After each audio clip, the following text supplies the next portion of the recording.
अभिमन्यु को सब लोगों ने मिलकर के इकट्ठा होके मार दिया। छल के साथ मारा गया, छल के साथ उस बालक को मारा गया। लेकिन वहां अभिमन्यु का दाह संस्कार हो रहा है। जयद्रथ आता है। जयद्रथ अग्निदान देने के लिए, श्रद्धांजलि देने के लिए आगे बढ़ता है। अर्जुन रोकता है कि तू आगे मत बढ़, क्योंकि तू अभिमन्यु के मृत्यु का कारण। और आज अर्जुन मैं प्रतिज्ञा करता हूं कि कल अगर सूर्य अस्त से पहले तुझे मार नहीं दिया तो मैं सबके सामने, सबके समक्ष खड़ा होकर अग्नि में अपने शरीर को त्याग दूं। अब दुर्योधन को इससे बड़ा मौका क्या मिल सकता है? अगर कल जयद्रथ नहीं मरा तो समझो अर्जुन गया। अब कुछ भी हो जाए, बस जयद्रथ तक अर्जुन पहुंचना नहीं चाहिए। पूरी जितनी सेना, जितना बल सब लगा दिया जयद्रथ की सुरक्षा में। उसके शिविर के बाहर लाइन लगी है रक्षकों की। अर्जुन ने युद्ध आरंभ किया। करते करते करते आगे बढ़ता बढ़ता बढ़ता अर्जुन पूरी शक्ति लगा दी, लेकिन पहुंचने में असमर्थ है। नहीं पहुंच पा रहा जयद्रथ के पास। सांझ होती जा रही है, सूर्य ढलने का वक्त नजदीक आता जा रहा है, नजदीक आता जा रहा है।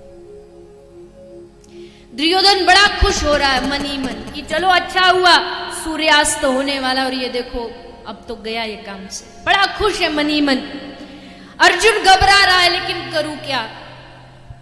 भगवान कृष्ण की ओर एक नजर घुमाई, एक नजर देखा। भगवान समझ गए कि अर्जुन अब इसके हाथ में नहीं। कृपा सिंधु भगवान ने अपनी नजर ऊपर घुमाई। जैसे नजर ऊपर घुमाई, तुरंत सूर्यास्त हो गया। सूर्यास्त हो गया, चारों तरफ अंधेरा छा गया। दुर्योधन खुश हो गया। जयद्रथ नाचने लगा कि आज तो अर्जुन अब गया। जिस बिल में छुपा बैठा था वहां से निकल करके बाहर आ गया। दुर्योधन भी खुशी खुशी बाहर आया, जयद्रथ का हाथ पकड़ के बोले, ले आज अपनी प्रतिज्ञा के अनुसार तू हार गया, चल अब यहां सबके सामने अग्नि में समाधि।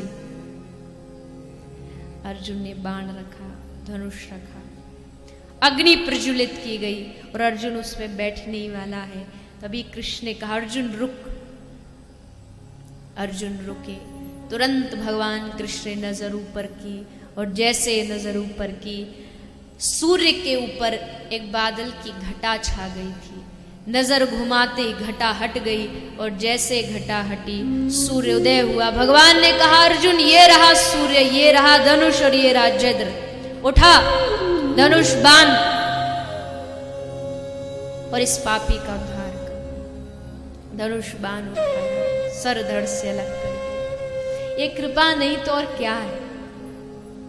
ये भक्ति नहीं तो और क्या है? ये भरोसा नहीं तो और क्या है? कौन सा ऐसा स्थान था जहां भगवान ने पांडवों की रक्षा नहीं की? दुर्वासा ऋषि के श्राप से बचाया, उत्तरा की रक्षा की। भरी सभा में लज्जित की जा रही उस द्रौपदी को भरी सभा में बचाने वाला कौन था?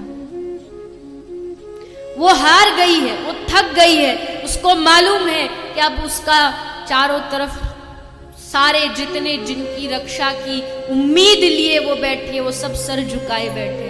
वो समझ गई कि ये तेरी क्या रक्षा करेंगे, ये सर झुकाए बैठे ये लोग, ये तुझे क्या बचाएंगे? तू इनके पास जाके मदद मांग रही है। ठाकुर को पुकारा और भगवान ने आकर के साड़ी बढ़ाई और इतनी बढ़ाई कि वो दुशासन समझ नहीं पाया साड़ी है कि नारी है, नारी है कि साड़ी है।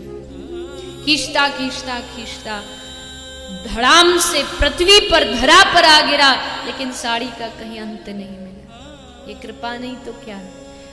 जब जब जीवन में कभी भी परिस्थितियां आती हैं तो बस इन पांडवों की कथा को याद करें। जब वो उनकी रक्षा कर सकता है तो क्या वो हमारी रक्षा नहीं कर सकता? लेकिन हम जाते कहां हैं उसकी शरण? हम तो दुनिया वालों की शरण में भागते हैं, भैया तू मदद कर दे, भैया तू बचा ले, भैया तू बचा ले।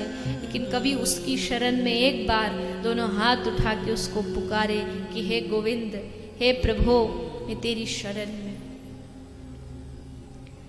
तब ठाकुर जी सुनते। इसलिए पांडवों की कथा बड़ी अद्भुत कथा है, जो भक्ति को, जो विश्वास को दृढ़ करती है।